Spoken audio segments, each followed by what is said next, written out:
ایران ایک بار پھر دھماکوں سے لرز اٹھا۔ اسرائیل نے ایران پر ایسا حملہ کر دیا جس نے پورے مشرق وسطی کو جنگ کے تہانے پر لا کھڑا کر دیا۔ ایران کے اعلیٰ عسکری قیادت، پاسدار انقلاب کے سربراہ اور 6 ایٹمی سائنسدان ہلاک ہو گئے۔ تبریز اور شیراز سمیت کئی شہروں کو نشانہ بنایا گیا۔ 200 جنگی طیاروں سے 100 سے زائد مقامات پر حملے، موساد کی خفیہ کارروائیوں اور اسرائیلی کمانڈوز ایران کے اندر موجودگی نے اس جنگ کو نئی جہت دے دی ہے۔ جواب میں ایران نے خوفناک شہید ڈرون سے اسرائیل کو للکارا، جس سے دنیا پر ایک نئی جنگ کے بادل چھا گئے ہیں۔ عالمی مارکیٹ لرز گئی، خام تیل کی قیمتوں میں ہنگامی اضافہ ہو چکا ہے۔ کیا یہ تیسرے عالمی جنگ کا آغاز ہے؟ آئیں آج کی ویڈیو میں جانتے ہیں۔ پاکستان نیوز میں ہم آپ کو خوش آمدید کہتے ہیں۔ ایران پر اسرائیل کا اچانک اور بہت بڑا حملہ۔ اسرائیل نے 13 جون کو رات کی تاریکی میں ایران پر دھاوا بول دیا۔ حملے کے دوران یہ دعویٰ کیا گیا کہ 200 جنگی طیارے استعمال ہوئے اور 100 سے زائد تنصیبات کو نشانہ بنائے گئے۔ یہ حملہ ایران کی عسکری اور ایٹمی میزائل فیکٹریوں پر کیا گیا، جسے اسرائیل نے ایک طویل آپریشن کا آغاز قرار دیا۔ ایرانی قیادت کی اور پوری قوم کو سوگوار۔ ایرانی فوج کے سربراہ میجر جنرل محمد باقری، پاسدار انقلاب کے سربراہ حسین سلامی اور ایرو اسپیس فورس کے سربراہ جنرل حاجی زادہ اسرائیلی حملے میں شہید ہو گئے۔ ان کے ہمراہ 6 جوہری سائنسدانوں کی بھی شہادت کی تصدیق ہو چکی ہے۔ تبریز اور شیراز پر اسرائیلی میزائلوں کی بارش۔ ایرانی میڈیا نے تصدیق کی کہ اسرائیل نے نئے حملوں کا آغاز تبریز اور شیراز پر کیا۔ دونوں شہروں پر زوردار دھماکے ہوئے جنہوں نے عوام کو خوف ہراس میں مبتلا کر دیا۔ عام شہری بھی زد میں آئے، خواتین اور بچے شہید ہوئے۔ حملوں میں صرف عسکری شخصیات ہی نہیں بلکہ عام شہری بھی نشانہ بنے۔ خواتین اور بچوں سمیت 5 شہری شہید اور 50 کے قریب زخمی ہو چکے ہیں۔ موساد کی خفیہ کارروائیوں حملوں سے پہلے زمین تیار۔ اسرائیلی سیکیورٹی ذرائع کا دعویٰ ہے کہ موساد کے کمانڈوز نے حملے سے قبل ایران میں خفیہ کارروائیوں کی۔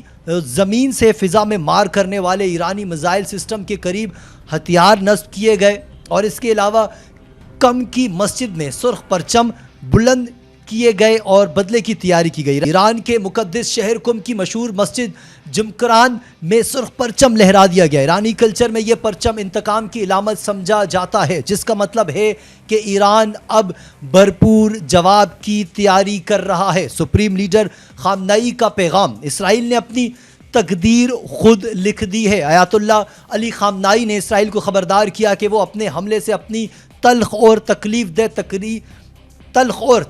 تقدیر خود رقم کر چکا ہے۔ ان کا اشارہ ایران کے سخت ترین رد عمل کی طرف تھا۔ ایران نے اقوام متحدہ اور عالمی ایجنسیوں کو خطوط بھی لکھ دیے ہیں۔ ایرانی وزیر خارجہ عباس اراغچی نے جوہری ہتھیار IAEA اور اقوام متحدہ کو خط لکھ کر حکمران کو اعلان جنگ قرار دیا ہے۔ مطالبہ کیا گیا ہے کہ اسرائیل کے خلاف عالمی سطح پر کارروائیاں کی جائیں گی۔ امریکہ کی بھی دھمکی سامنے آئی ہے، ایرانی سلطنت ختم ہو جائے گی۔ امریکی صدر ڈونلڈ ٹرمپ نے خبردار کیا ہے کہ اگر ایران نے فوری معاہدہ نہ کیا تو ایرانی سلطنت صفحہ ہستی سے مٹ جائے گی۔ ان کا کہنا تھا کہ انہوں نے ایران کو بہت موقع دیے لیکن اب وقت ختم ہو رہا ہے۔ ایران کا بھرپور جواب۔ ڈرونز اسرائیل پر چھوڑ دیے گئے۔ جوابی کارروائی میں ایران نے اسرائیل کی طرف تقریباً 100 UAVs ڈرونز فائر کیے۔ اسرائیلی فوج نے دعویٰ کیا کہ ان تمام ڈرونز کو ہدف پر پہنچنے سے پہلے تباہ کر دیا گیا۔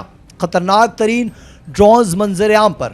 شہید 129 اور شہید 136۔ ایران نے اپنے جدید ترین اور خطرناک ترین ڈرونز میدان میں اتار دیے ہیں۔ شہید 129 طویل فاصلے پر مار کرنے والا ڈرون ہے، جبکہ شہید 136 ایک خودکش ڈرون ہے جو دھماکہ خیز مواد سے بھرا ہوتا ہے۔ شہید 129 ڈرون جدید ٹیکنالوجی سے لیس ہے۔ یہ ڈرون 24 گھنٹے مسلسل پرواز کر سکتا ہے، 1700 کلومیٹر تک جا سکتا ہے اور جدید میزائلوں سے لیس ہوتا ہے۔ یہ جنگی اور انٹیلیجنس دونوں مقاصد کے لیے استعمال کیا جا سکتا ہے۔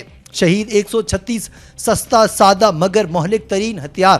یہ خودکش ڈرون دھماکہ خیز مواد کے ساتھ ہدف پر جا کر ٹکراتا ہے۔ اس کی قیمت کم اور تیاری نہایت آسان ہے، جس کی بدولت ایران ایک ساتھ بڑی تعداد میں یہ لانچ کر سکتا ہے۔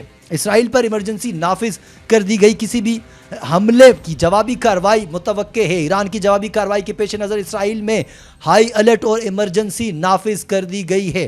عوام کو پناہ گاہوں میں رہنے کی ہدایت جاری کی گئی ہے، اور اس کے علاوہ عالمی مارکیٹ پر بھی بہت گہرا اثر پڑا ہے۔ تیل کی قیمتوں میں شدید اضافہ اس جنگی صورتحال کے باعث آئل کی قیمت میں 7.4% اور کروڈ آئل میں 5.7% اضافہ ہو چکا ہے۔ عالمی سطح پر معاشی بحران کا خدشہ پیدا ہو گیا ہے۔ کیا یہ تیسری عالمی جنگ کا آغاز ہو سکتا ہے؟ ماہرین کا کہنا ہے کہ اگر ایران اور اسرائیل کے درمیان کشیدگی مزید بڑھی تو یہ جنگ دیگر عالمی طاقتوں کو بھی لپیٹ میں لے سکتی ہے۔ سوال یہ ہے، دنیا کہاں جا رہی ہے؟ ایک طرف اسرائیل کے دعوے، دوسری طرف ایران کا انتقام۔ جو کچھ ہو چکا وہ تباہ کن تھا، لیکن جو ہونے والا ہے وہ شاید تاریخ کا سب سے بڑا دھماکہ ہو سکتا ہے۔ کیا دنیا ایک نئے محاذ جنگ کی طرف بڑھ رہی ہے؟